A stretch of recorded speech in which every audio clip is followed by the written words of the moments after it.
And that's right, ladies and gentlemen, boys and girls from around the way. We ain't come to play. It's going down today on this show, on this election day. 99 pod. Let's get ready to pod on God. Okay? We keeping it real, no fraud. That's what we do here on the show. We do it every week, and now we shall speak. And make sure you like and subscribe to the channel right now because we all know the magnitude of today. And we all know that our country is hanging in the balance. Everybody's nervous, right? I know I couldn't sleep last night, but it's good to be able to talk sports within these next couple hours because there's no NBA games on, there's no NFL games on, there's rarely any sports on right now. So the fact that y'all can tune in to 99 Pod and we could be your programming for the next couple hours, we definitely appreciate it. We hope that you subscribe and support new media. And man, it's going down. I got my guy Zach here. NFL Week 9 in the books. Zach, what's going on? Will, doing well. Happy to be here with you as always. And I think you hit it right on the head. Today is a very important day, election day. I hope everyone went out there and did their justice and their service for our country and went and voted. I think for me as an American citizen, that's very important because it's such an honor and a privilege to be here in the best country in the world. And really, you can make the argument you only have one job, and that's to vote. Every vote matters. And one thing for me, too, with Election Day, Will, is I love nothing more than sitting on the couch, turning on whatever news outlet you want as each of the results of these states are coming in. And I love seeing the results and where everything is going, just waiting minute after minute for each state to come in. It's one of the best days I remember just watching the election coverage. It only happens once every 4 years. So I'm going to be doing that tonight. As you said, there are no sports on, but no place I'd rather be than right here, right now with you talking sports, breaking down week 9. Crazy that the first 9 weeks of the season are already in the books. And even though it is election day, even though there are no sports on tonight, we do have the NFL trade deadline today that just wrapped up that we're going to get to. And we also have the first college football playoff rankings. I'm going to be watching that as well, dropping tonight, the first year of the 12-team playoff. So I'm going to be curious to see how the committee organizes that. But without further ado, let's get to it. And we might as well get right to it, right? Because we want to get y'all ready for the election. And we're going to go ahead and kick off this show with the opening kickoff of this show. For those of y'all on TikTok, make sure you like the video and follow me here on TikTok if you love sports and new media. Anyway, the first topic that we are going to get right into is going to be the Kansas City Chiefs and the Tampa Bay Buccaneers, the game from last night. The Chiefs won that game in overtime, 29-23. And the question that we have right now is Todd Bowles most to blame for the Bucs' loss to the Chiefs on Monday Night Football? And Zach, I would love to begin this one because I think for me, the name of this show is not 1999 anymore, right? It's only fitting that we start off the headlining topic with that because my guy, or should I say he's not my guy anymore, Todd Bowles. And the reason why he was my guy before is because I have somebody in my family that looks just like him, number one, and acts like him, number two. Okay, so I'm like, he reminds me of one of my family members, okay? Same mannerisms, laid back, chill, all that, okay? But the reason why I don't like Todd Bowles is because he thinks the game is still 1999. We're not in it. We're in 2024, election day, right?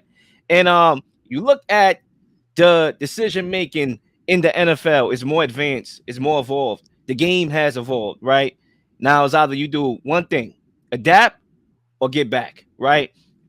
And to me, a lot of people, they talk about the feel of the game when it comes to analytics because analytics is math. It has no feelings. Math doesn't have no emotion or feelings, right?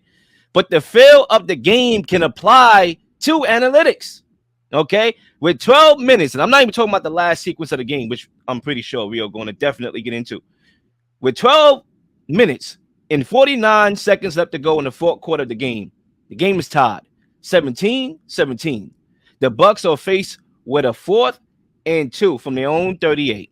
Now I know in 1999 you punt that ball, okay? But the feel of the game, momentum is slipping. Okay, the Chiefs are back in the game. They're undefeated. They're the defending champs. Go for it, brother. Okay, Stand on your sword and go for it.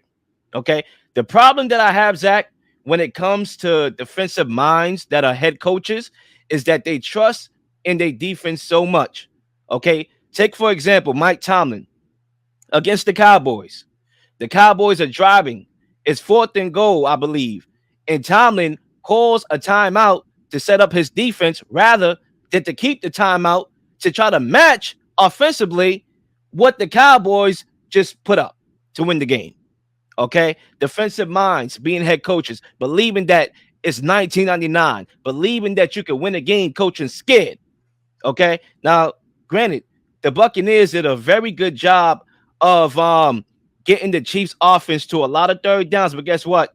Mahomes completed 11 of his third down pass attempts for 126 yards and all three touchdowns. Okay. And we are talking about primarily third and longs. They couldn't get off the field. Baker Mayfield is driving the ball with 2 minutes left to go in the game. He hits, I believe, Sterling Shepard. The ball is on the 1 yard line. There's 38 seconds left to go in the game. You have a timeout. You don't need to use your timeout. Run the clock. Mahomes is on your bench. That's your opponent. Okay? No, we're going to call a timeout. Again, trust in his defense. Now, granted, the defense made a play, but the Chiefs didn't have to score to win the game. That's why they was content with punting on the fourth down. They would have went for that if they knew they were losing. Okay? And then we get to the score, the last sequence of the game. Not the last sequence, but the game-altering sequence of the game, right? You scored a touchdown. You're undermanned. No Mike Evans. No Chris Godwin. No Jalen McMillan. Go for the 2-point conversion and end the game. No, it's 1999 anymore. It is 1999, according to Todd Bowles.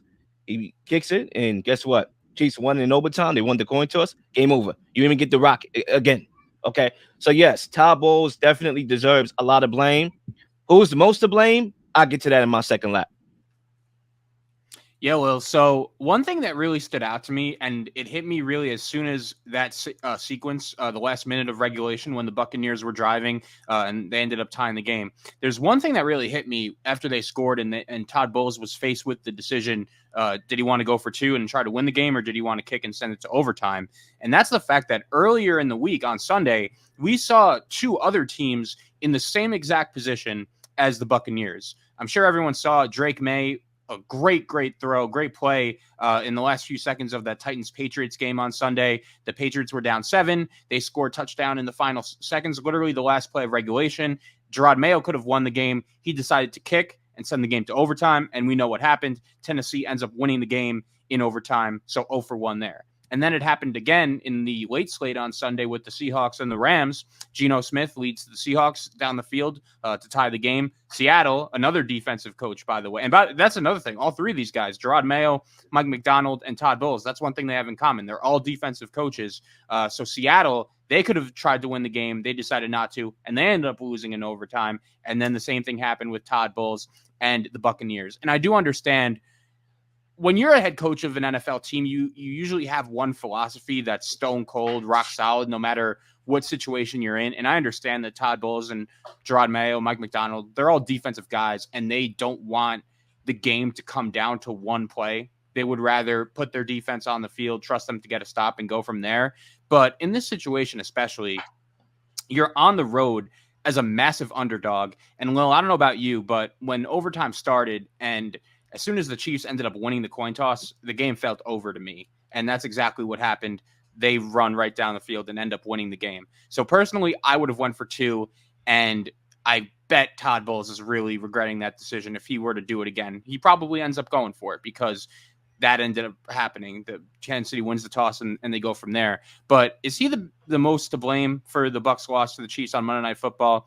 I actually don't think so. As we're watching a replay right now, Baker Mayfield hitting on who's that? Shepard right on the 2-yard line. Might have been Palmer or Palmer, like yeah, Palmer. right on the 2-yard line. They called the timeout. Luckily, that didn't end up costing them. But what I will say too, also, the Buccaneers have 2 very good running backs in White and Irving who could catch the ball, make a play inside the 10, and Cade Otton. He had a phenomenal game. He was feasting. So I do think Bowles regrets that. I wonder if Liam Cohen could have talked him into that. But for me, the thing I'm blaming the most for this Buccaneers loss, and it might just seem like a cop out, it's the injuries. Like, I just think this team's season is just about over, and it's super unfortunate because the Buccaneers were playing very well going into that Monday night game a few weeks ago when they hosted the Ravens. And they got off to an early lead in that game. But then next thing you know, Mike Evans, who probably shouldn't have been playing in that game to begin with, he is gimpy with his hamstring injury. There's a good chance he's going to come back this season, but it's still going to be a couple weeks. And then, of course, you have the devastating injury to Chris Godwin right at the end of that game. So I really just think the Buccaneers' injuries, the two wide receivers at the top, along with McMillan, that is really costing this team. And it's super unfortunate because I thought they were playing very well early in the season. I'm sure they're really regretting that Thursday night football loss to the Falcons. There were a couple bad calls that went against them in that game as well. But the Falcons keep on winning. The Buccaneers keep on losing. And it's unfortunate, too, because I thought the Buccaneers played pretty well last night, about as well as they could. I thought Baker Mayfield was phenomenal down the stretch, making plays. I think he's really established himself as a top 12 quarterback in the league. I think he's had a really good year. The Bucs offense and play calling was phenomenal. I thought they played really hard, but you have to play almost a near perfect game if you want to go on the road in Arrowhead in prime time and beat the Kansas City Chiefs. And unfortunately, they weren't able to do that. Yeah, and I want to go back to that sequence before I talk about who I think is most to blame here. Now, don't get me wrong, Todd Bowles is definitely high on that list. But you look at that sequence of the Buccaneers scoring a touchdown in the fourth quarter and opting not to go for two to win the game, right? If this was week one, right, against the Ravens, right, you take that score that we thought was a score at the end of regulation when Isaiah Likely got his foot. Well, he didn't get his foot in bounds. His foot was on the sideline, so it was ruled incomplete. Had that been a touchdown, John Harbaugh was going for two. Okay, if Likely scored, it was likely that they were going for two because I saw him throw up the deuces like, yo, we going for two. Okay, because they know they evolve. That team is an evolved football team, right? They got the dual threat quarterback. They modernize their ways of going about winning games, and they will do what it takes to win games, right? Now, you come back here, you got one coach in Todd Bowles who's still coaching from the 1999 playbook. That's the issue. However, the biggest issue here is, Zach, I hate to be this guy, but I love to be this guy because I love telling the truth, is that the referees, to me, are the most to blame here. Okay? Now, I want to go to two plays in particular. One that I thought really changed the outlook of the game. The Buccaneers were up 14-10 midway through the third quarter, and Bucky Irvin took a run 8 yards, setting up a 2nd and 2, right? Now, the referee throws a flag for a face mask on Tristan Wirfs, when clearly you watched the video and it was obvious that it wasn't a face mask. It backed the Bucs up to first down and 25, and it swung the momentum of the drive. The Bucs were going to put up more points. And now you throw that flag, and clearly it was a bad flag. The job is pretty much done. Okay, now you go back to this play that I want to play right now. Hopefully we get the clip to come up, because this play, I believe it was Travis Kelce in overtime caught the ball. I don't know why it's not coming up, but we're gonna get that play right now for you. Let's look at this play right here. Come on, false start. Stevie Wonder can see that. All right, this is what I'm talking about. Now, everybody, complains that, Lil, you get on the mic, you talk about the referees. The referees don't lose you the game. It sways momentum when they make bad calls. And it seemed like the Chiefs are the team that's just benefiting from these calls. If I can come up on this show and bring up multiple examples of game-changing calls, okay, then that's a problem. After a while, we got to sit back and be like, all right, let me listen to what Lil has to say. All right, let me look back on some of the things that I've saw that doesn't happen with other teams like that. It always seems to benefit the Chiefs. You realize that, right? At pivotal moments, whether or not another team gets a flag, maybe it was one bad call, but it never impacts them the way it impacts the Chiefs. You got Steve Spagnuolo calling timeouts. All right, only Andy Reid's supposed to do that. He's the head coach. The head coach is the only one allowed to call timeouts. Okay, this is what I'm talking about. So to me, when you're undermanned, when you talk about the injuries that you brought up, when you talk about the fact they wasn't even supposed to be in this game, every down matters, every call matters. And when you get a bad call, like a holding call that really we all know is a drive killer call, because there's certain calls you could come back from, right? That's what's going to lose you the game. And that's why I'm going to go with the ref here. So one thing I've noticed about the Chiefs is, especially this season and even dating back to years past, it kind of seems like they play the same game every week. Going into the game, they're expected to win. And I don't want to say they play around with their food, but I compare them a little bit to like the 2018 Warriors when they had prime Kevin Durant.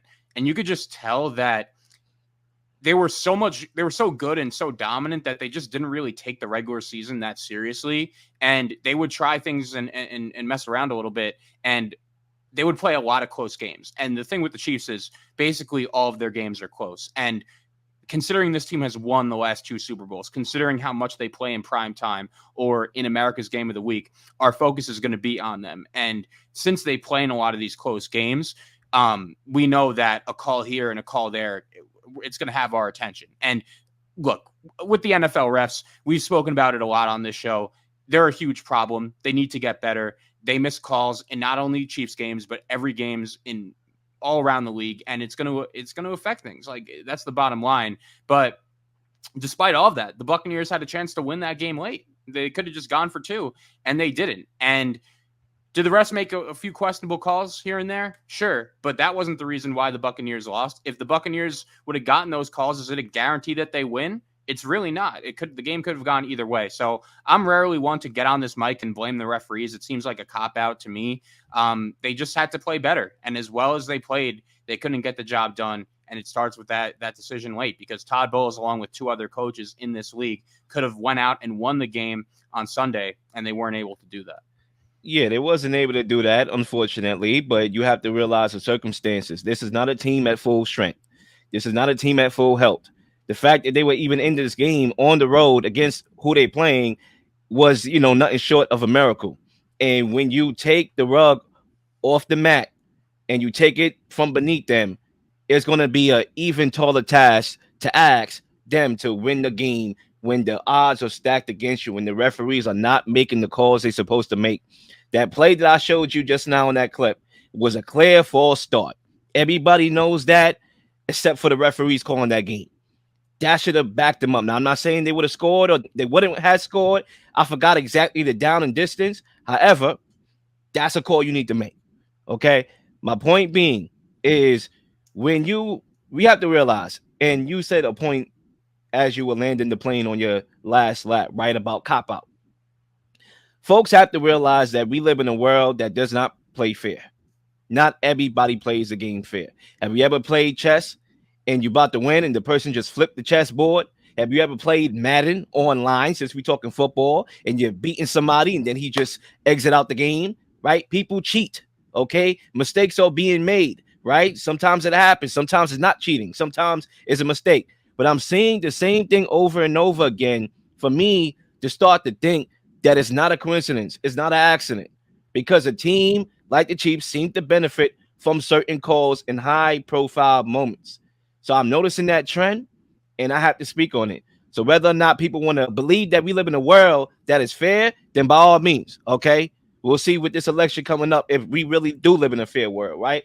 But my point being is that the Bucs was robbed of an opportunity with their circumstances to win this game. Now, I do want to make one more point, Zach, then I pass it back to you, because I do believe that, the Buccaneers, we all know they love the blitz, and nobody loves the blitz more than Brian Flores, but Todd Bowles is right up there as well.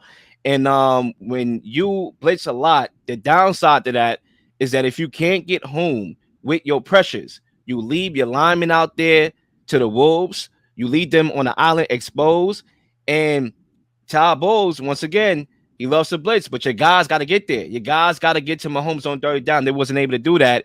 Thus, Mahomes was able to carve them up with his check down and throwing the intermediate balls and all the little short stuff that he's able to do, running out of the pocket and doing all that circus stuff, right? Now, my last point, and I want to go back to Bowles because I really think he should be on the hot seat. I really do. This was not the first time that this happened, nor was it the second time. Remember in when Tom Brady was a quarterback on this team when they went on the road and lost to the Browns, I saw the same thing. So the fact that he hasn't evolved since then, that was 2 years ago, speaks to me that he's not willing to adapt the adjustments that it takes to win games and modernize. So I'm happy you brought that up because last week when on this very show, we were joined by NFL Mike and we did our NFL coaches hot seat segment. For me, I brought up Todd Bowles, and I feel like when I first brought that up, I saw you and Mike's initial reaction, and I could tell you guys were a little bit surprised. I don't think that was really a name you were expecting to be brought up. But now the Buccaneers have lost a few in a row. We know they're struggling with injuries. We also know that the Atlanta Falcons right now are in a great spot to win the NFC South. And I think the Buccaneers are in a very interesting situation when it comes to Todd Bowles as their head coach, because I thought you brought up some valid points. I don't really know what the ceiling of your team is when Todd Bowles is your head coach. And I understand he won a playoff game last year, but they were in a close playoff game too after that with Detroit, and they weren't able to get it done. And the thing about the Buccaneers is that they lost Dave Canales to a head coaching job last offseason. And for me, that was a little bit of a concern going into this year. But it turns out that the guy they replaced him with, Liam Cohen, is better. Like, this Buccaneers offense looks better than it did last year, which I didn't even think was possible. And Lil, I'm going to tell you right now, I feel very confident that this guy, Liam Cohen, is going to be a head coach next year. If I'm a Jacksonville Jaguars fan, I'm watching what this guy's doing with Baker Mayfield, and I would love to see what he could do with Trevor Lawrence, Brian Thomas, and the rest of those weapons in Jacksonville. But that brought me to this. If you're Jason Light, who we both agree is one of the best, maybe the best GM in the league, do you elevate Liam Cohen and replace Todd Bowles with him just to make sure you don't lose him? And then it hit me too that this Tampa Bay Buccaneers team and Jason Light, their GM, was in this same exact situation in 2015 after Jameis Winston's rookie season. If you remember, Lovie Smith was that team's head coach, and Dirk Cutter was their offensive coordinator. And Jameis showed flashes. That was his second year, and they were debating, like, what do we do? Because if we don't elevate Dirk Cutter, another team is going to hire him. So they fired Lovie Smith.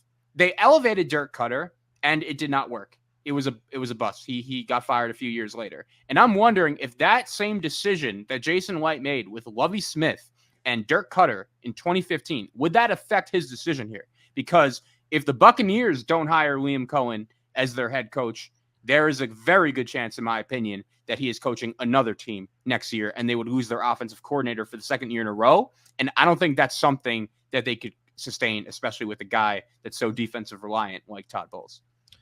Yeah, I mean, real quickly here, people on TikTok, make sure you follow me here on TikTok. Make sure if you want to watch the visual, because all you can see right now is the audio, make sure you lock in on YouTube, same name without the underscores, right?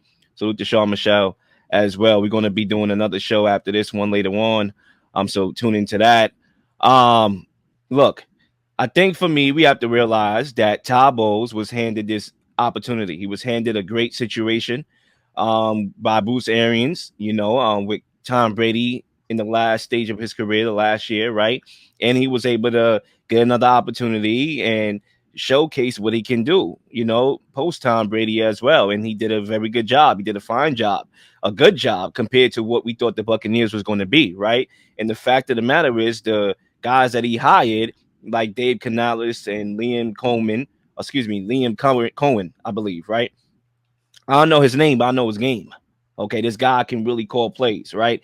And he's able to replace those guys and make those good decisions. However, coaching is always going to come down to situational football. That guy can call as much good plays as possible, but when it comes down to close games like this, you're going to need the top of the food chain, which is your head coach, to make a decision that either will win you or lose you the games. And right now is losing the Buccaneers the games. And I think you need to replace that guy.